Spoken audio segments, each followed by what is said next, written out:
How's it going, guys? My name is Luis, and Nintendo was nice enough to send me an early copy of Splatoon 2 for review, so if you're not subscribed yet, get subscribed. We're going to be doing a review of that pretty soon. But first, we're going to be doing my first impression / a preview of the first 3 worlds in the single-player campaign. At least that's what I'm allowed to talk about so far. I went ahead and asked you guys on Twitter and Instagram to send in questions about that, and after filtering through all the spoiler questions, I got a good handful of questions I'll be answering at the end of this video, so stay tuned for that. But first, let's get into my first impressions and what I thought about the single-player so far.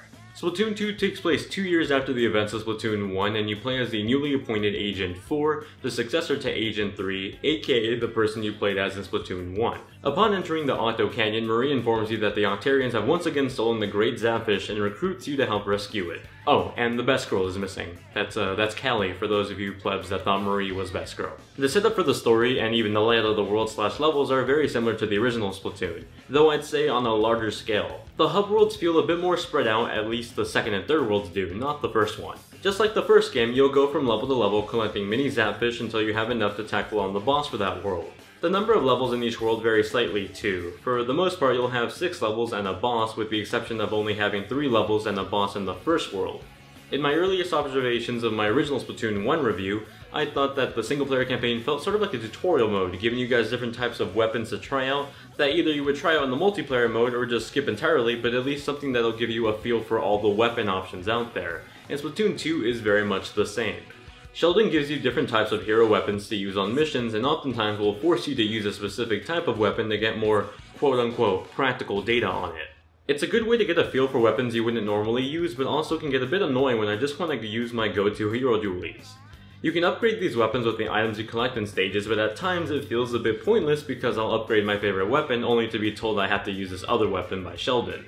It's sort of a trade-off. There's an argument for it and an argument against it. Level design so far seems really solid, though I do want to note it's been about 2 years since I played the original Splatoon story mode, so I don't remember everything that was in the original game compared to this game, but dare I say it, the level design so far feels fresh.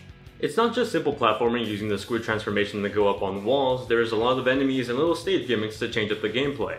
For example, there's mats and rolling sponges on some levels that you can aim and shoot at to create new platforms and take out waves of Octarians all at once. Octarians also get progressively more challenging with every new sector of the single-player mode. Actually, let's talk about the Octarians. You have your weaker groups of course, but you also have tougher versions that can use cannons and snipers, and ooh, I hate the sniping weapons.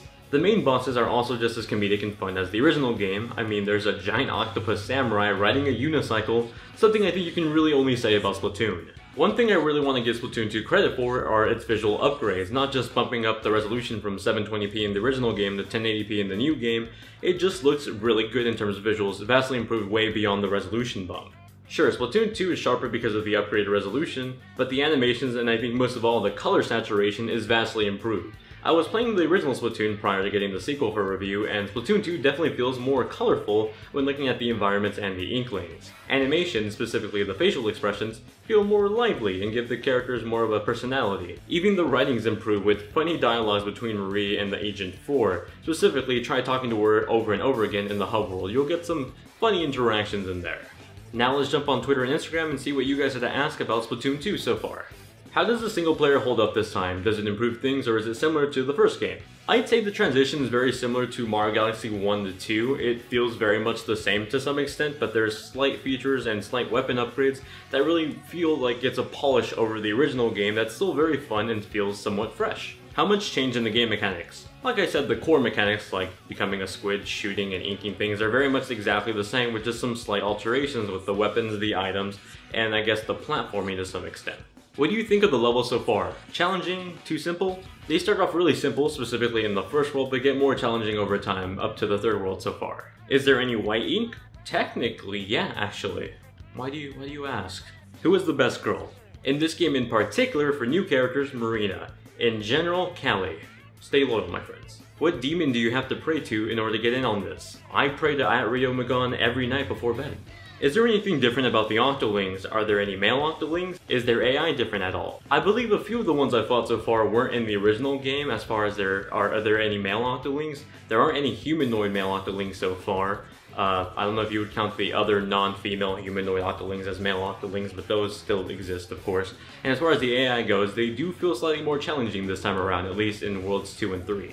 What is your way of playing? Pro controller, separate Joy-Cons, what? My preferred control scheme outside of just the handheld mode is the Pro controller, though I did try pretty much every single controller scheme out there, and the Joy-Con grip and the Joy-Con separated are perfectly viable options for playing this game. I just prefer the Pro controller for some reason, which is pretty weird because for things like Breath of the Wild I enjoyed the Joy-Con grip more. And those were all the questions I could answer so far, just filtering out all the really weird spoiler questions like will Callie be saved? Obviously I can't answer that, but I can tell you she's not saved in the first 3 worlds at least.